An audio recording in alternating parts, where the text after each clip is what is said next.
오늘 제가 사실 바쁜 와중에 여기 온 거는 감사합니다.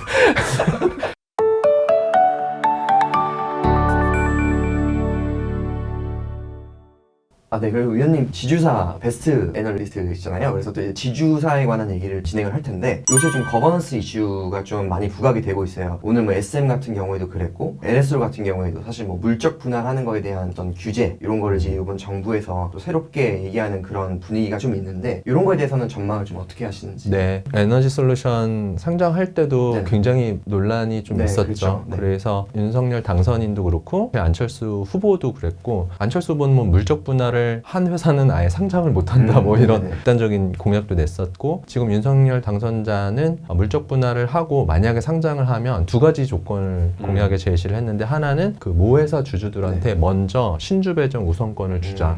그리고 두 번째는 모회사 주주가 반대할 수도 있잖아요. 네, 반대하는 사람들은 그 반대 매수 청구권을 주자. 주식을 사주자. 네. 네, 이 두 가지를 하고 있는데 그 와중에 얼마 전에 이제 KT가 그 핵심 사업 클라우드랑 네. 이제 이런 사업을 현물 출자해서 네. 설립을 했더라고요. 네. 자회사를. 네. 근데 역시 이제 KT는 그걸 잘 피해가죠. 뭐라고 그랬냐면 얘네들이 우리가 만약에 이 KT 클라우드가 상장을 할 경우에는 이 KT 클라우드 주식을 KT 주주들한테 주겠다.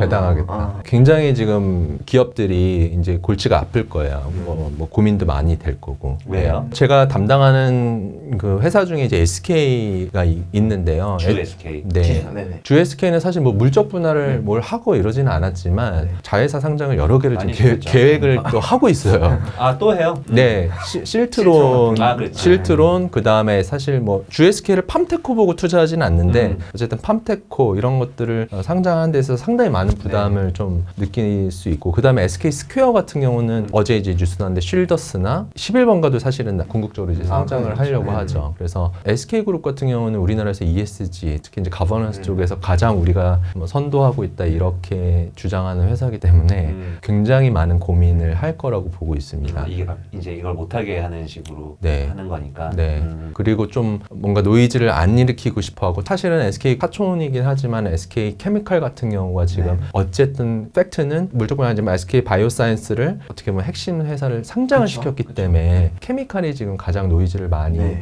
받고 있는 회사고 SK그룹 입장에서는 굉장히 고민이 될 수밖에 없을 거예요. 케미칼에 대해서도. 투자를 하는 저희 같은 입장에서는 KT 같은 회사를 사는 게 더 좋다라고 해석을 해도 되는 건가요? KT는 이미 이제 그런 것들이 이제 나왔기 때문에 앞으로 주주 행동을 할 수 있는 어떻게 보면 그동안 굉장히 비효율적으로 사업이 운영되거나 뽑아먹기를 했다던가 이런 회사들이 공격을 당할 가능성들이 굉장히 많고 그런 회사들을 잘 발굴하는 게 좋을 것 같고요. 저희는 개인적으로는 지금 SK그룹 안에서는 이제 SK 스퀘어가 아마도 지금 상장하는 자회사들에 대해서 주주들을 어떻게 보호할 수 있는지 그걸 제일 많이 고민할 것 같고요. 두 번째는 SK 케미칼도 바이오사이언스 지분 처리에 대해서 굉장히 많이 고민할 거라고 저희는 보고 있어서 마침 그 두 회사가 최근에 주가가 조금씩 오르고 있거든요. 그래서 좀 더 관심 있게 보셔도 괜찮을 것 같아요. 그런 이슈가 있어서 더 그런 영향이 있었나 보네요. 네, 맞습니다. 저는 그래서 이런 것도 어떻게 생각하시는지 좀 궁금하더라고요. 되게 민감한 얘기긴 한데 뭐 LG화학이 어떻게 보면 2020년, 21년 올해의 주식 같은 주식이었는데 사실 그거의 핵심에는 LG 에너지 솔루션이 있었던 거고 그걸 품고 있는 상태에서 시가총액이 뭐 한 70조 갔다가 지금 한 반토막 난 건데 품고 있던 회사가 70조였는데 여기서 아기를 그렇죠. 낳으면서 얘가 130조까지 갔었나요? 근데 그러면 LG화학이라는 주식이 기존의 케미컬 것만 반영해서 한 뭐 10조 이렇게 빠지던가 그래야 되는데 이쪽에 합쳐보면은 시총이 막 말도 안 되게 증가를 해서 시장 왜곡을 어마어마하게 일으켰잖아요. 게다가 뭐 주 LG도 있고 막 이렇게 아기를 낳는데 아기가 엄마보다 훨씬 큰 이런 구조가 앞으로도 반복될 수도 있는 거고 사실 법이 안 바뀌면은 네. 그리고 이게 이제 코리아 디스카운트의 대표적인 거고 사실 이게 굉장히 복합적인 문제인 것 같아요. 그리고 LG 에너지 솔루션 같은 경우에는 이 문제를 더 증폭시켰던 거는 어쨌든 벤치마크 이슈가 있었잖아요. 기관들이 기계적으로 팔 수밖에 없었고 이런 것들이 관해서 어느 정도 좀 빨리 해결을 해주셔야 되는 부분들도 있고 사실 뭐 여기서 제가 다 말씀드리긴 어렵지만 우리 자사주 같은 경우도 편법적으로 활용이 되는 것들이 있거든요. 네. 지주사 전환할 때 사실은 대주주 배만 그렇죠. 불려주고서 이런 것들이 다 법으로 대주주만 보호가 돼 있어요. 우리나라 재벌기업만. 그래서 그런 것들이 좀 하루빨리 해결이 돼야 지금의 코리아의 디스카운트가 해결이 되고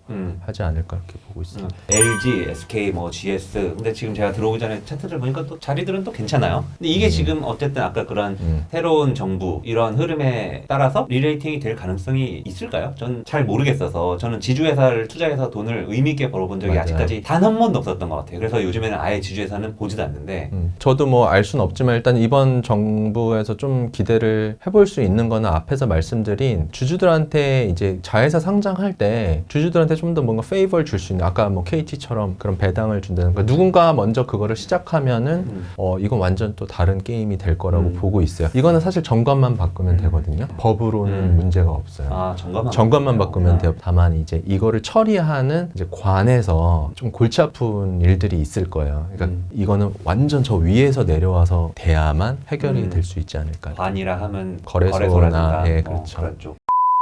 마지막으로 은행 지주회사 베스트 애널리스트신데 최근에 특이한 행보를 좀 보이고 계세요. 비상장 주식 회사들을 이렇게 커버도 하시고 네. 왜 하시는 거죠? 저희가 사실은 핀테크 쪽을 이렇게 보면서 너무 좋은 기업들이 있었어요. 사실 전 토스도 초창기에 만난 적이 있었는데 너무 아쉽게도 이제 그런 것들을 잘 캐치를 못했던 것 투자를 같아요. 하셨어야죠.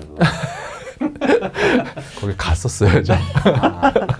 가서 주식을 받으셨어야죠. 근데 그러면서 좋은 기업들이 있는데 이게 너무 정보 비대칭성이 큰 것 같더라고요. 그리고 소개도 되지 않고 그러다 보니까 이제 시작을 하게 됐죠. VC 기업들 커버도 하게 됐고요. 네. 그럼 실제로 이제 개인 투자자 입장에서는 비상장이라든가 이런 쪽으로 직접적으로 투자하는 게 좀 어려운 상황인데 이런 걸 좀 저희가 어떻게 활용할 수 있는 방법이 있을까요? 원론적으로는 네. 그러면 VC에 투자하세요. 뭐 네. 상장 VC. 그러니까요. 네. 근데 사실은 안 하시죠. 네. 그렇게는. 그래서 지금 뭐 정부에서 BDC라고 하는데요. 이게 뭐냐면은 뭐 리츠 주식 같이 비상장 좋은 주식들을 이렇게 묶어갖고 상장시켜서 거래하게 하는 이 BDC 제도를 이제 도입을 검토를 하고 있어요. 네. 그래서 다만 이제 이 리츠는 배당을 많이 주잖아요. 네. 근데 도대체 이 스타트업들을 묶어서 배당을 어떻게 줄 것인가 이제 이런 고민들이 있을 텐데 이게 만약에 잘 안 됐을 경우에는 아마도 지금 상장돼 있는 VC들을 뭐 ETF로 만든다던가 이렇게 할 수 있기 때문에 대형 VC들 같은 경우는 지금 상장돼서 거래되는데 네. 펀드가 점점 대형화되고 있거든요. 이익이 되게 안정화된다는 거예요, 네. 앞으로. 그래서 그런 상장 VC도 좀 관심 있게 보셔도 길게 보면 나쁘지 않을 것 같습니다. 오늘 제가 사실 바쁜 와중에 여기 온 거는